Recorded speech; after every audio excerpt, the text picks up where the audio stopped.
Alright, so let's say you got a friend who says he's gonna help you out. He'll take a look at what's going on. And he'll provide you with a safe place. But then you get there, and most of his time is spent either trying to sell meth, arguing with his girlfriend, or smoking meth. Meanwhile, he's got arguments with his girlfriend because she smokes meth, and he smokes meth, but he also shoots it up, which she doesn't like, she doesn't agree with. Let's say you're in this environment, and you need their help, and what they're doing is shutting you down. You're not allowed to shut down. You're just not. You just have to take it.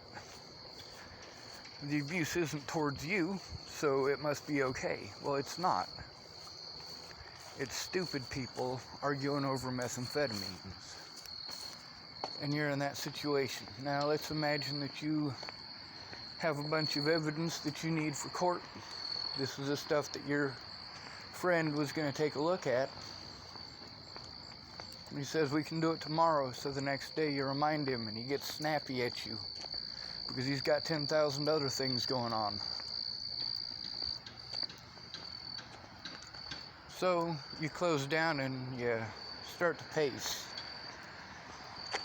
And he gets pissed off because you're pacing.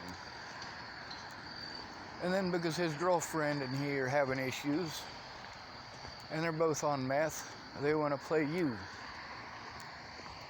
Like the girlfriend, she wants to know where your money is. And you say, well, my money's with him.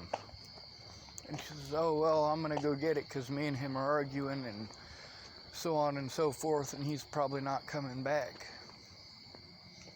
So then he calls you and he's like, oh, well, she said that you thought I was trying to steal your money and she was just coming to get it back for you.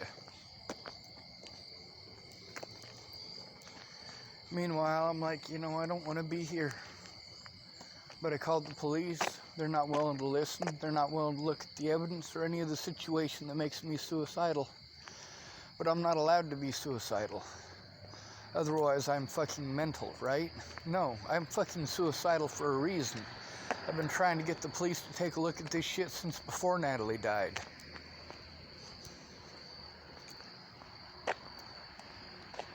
When I let Natalie know that I wasn't afraid of the police, it's because they weren't doing shit. They wouldn't help me out in the least bit. See, the reason I was going to all those therapy appointments and all those meetings and doing all that stuff that costs a whole bunch of money for somebody to try to do on disability income while trying to maintain a roof over their head and still eat. This is stuff that is overwhelming.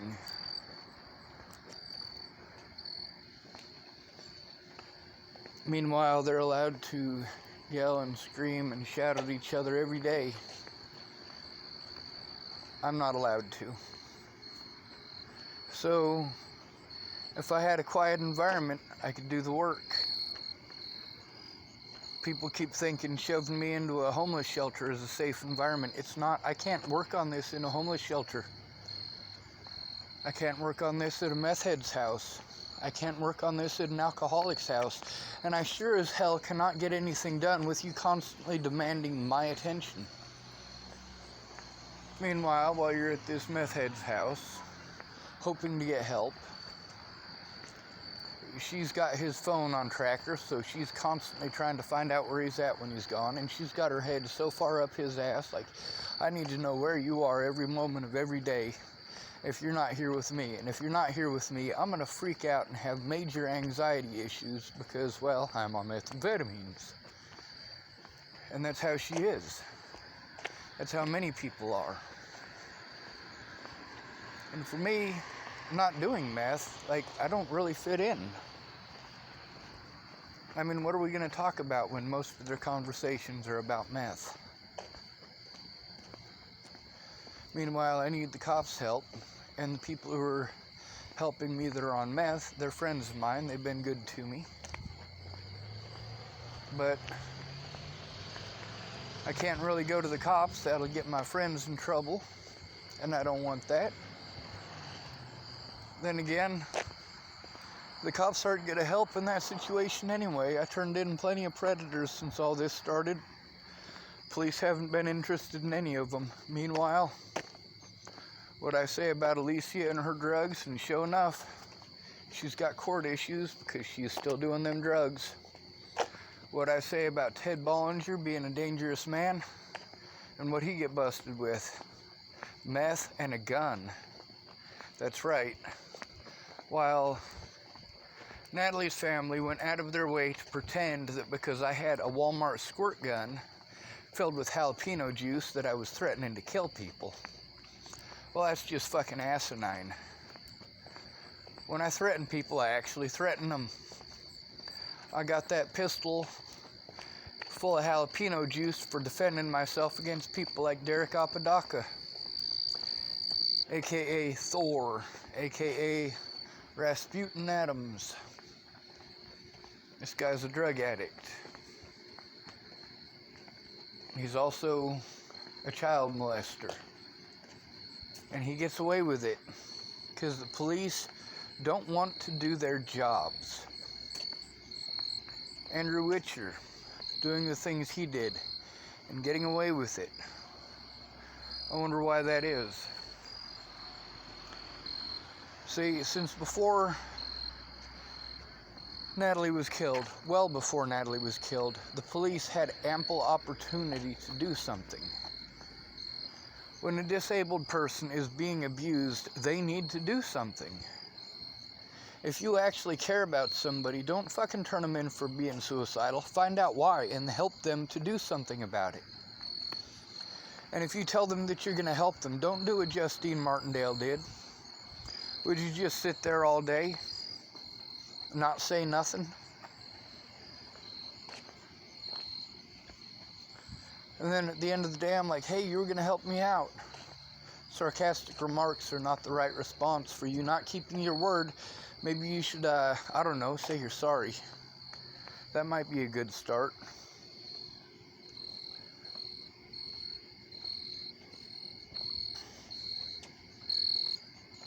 People keep saying, well, you chose this, you chose this. No, I didn't. I chose to make an effort.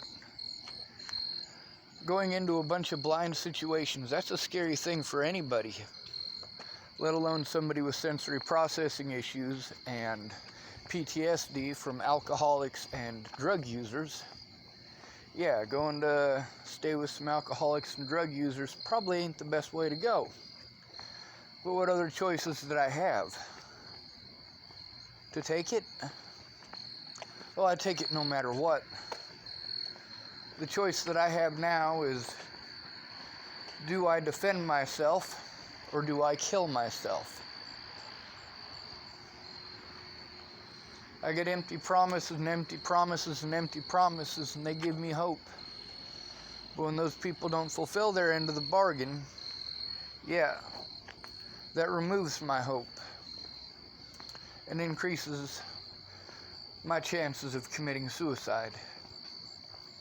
Going to the police for help, only to be dragged off to a hospital.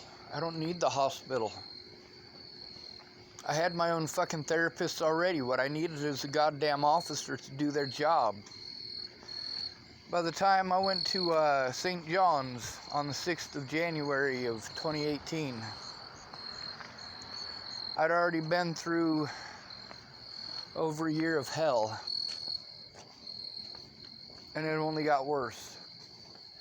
And people didn't want to understand. Lana didn't want to understand. Amanda didn't want to understand. Karamia didn't want to understand. Evan Daka didn't want to understand. None of these people wanted to understand that I'm trying to communicate with one of you. Having you all continue to text me and text me and text me and text me, just stop.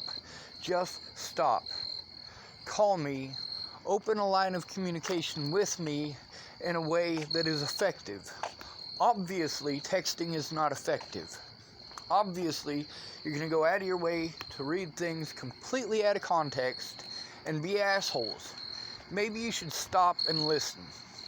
The reason I was able to help out so many people in my lifetime is because I stopped and listened. Now people want to be fucking Pez dispensers. But they're not dispensing Pez, they're dispensing Facebook memes as if they're an actual solution. But they're not. Before I can function, I need a safe environment. When I was in Virginia, that was safe. Until my birthday when Natalie's mom found her heroin. It was Natalie who kept me safe there. It was her sister who kept me safe there.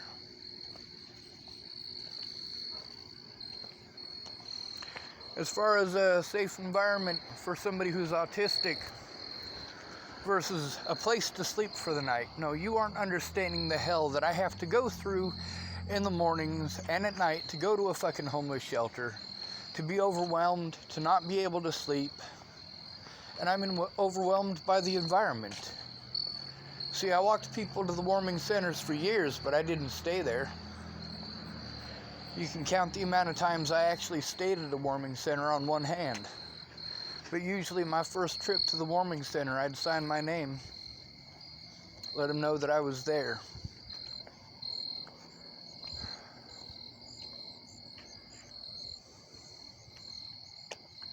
I need to find a new environment. I gotta find the money to move. And that's a constant need, especially when you've been through as much abuse as I have. But I'm not allowed to be abusive back. I'm not allowed to scream and shout. I'm not allowed to do any of those things that you guys do, many of you, on a daily basis. And you judge me for it. Well, fuck your judgment. My constitutional rights were violated. Across the board. At no point in time was I allowed to show evidence in court or even have my evidence even requisitioned by my public pretenders. Now, the only reason that these people got away with it is because, well, they're right. Nobody cares. People are too self-absorbed. Their own problems are more important than anybody else's. Well, I disagree with that. Your problems are my problems. This is the United States of America, and this is we, the people.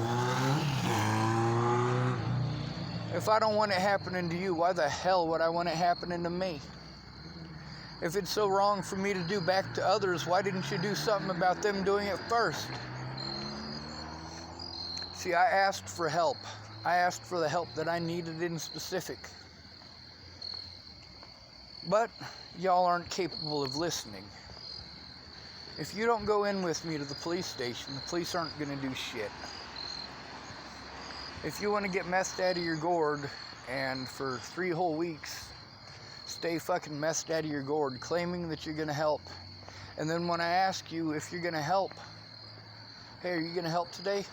Fuck you, man, I got all this other shit going on. Yeah, I know. Thank you very much for the vote of confidence, by the way. And then I got folks saying, hey, Sean, why aren't you positive? Why aren't you positive? Because I'm in a bunch of shitty fucking environments, one after the other. And I just have to take it. I can't say anything because I'm subservient.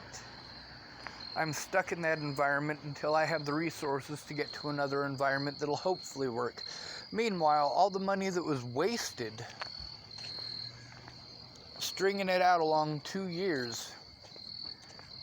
Well, if Candace Bondurant hadn't pulled the shit that she pulled in January of last year, that money would have helped me to get to a safe place. If I'd have been able to get Miss Peach's help, instead of her blowing me off and blowing me off and blowing me off, we could have cut this off a long time ago. If Joanna Taylor had kept her word, we could have cut this off a long time ago.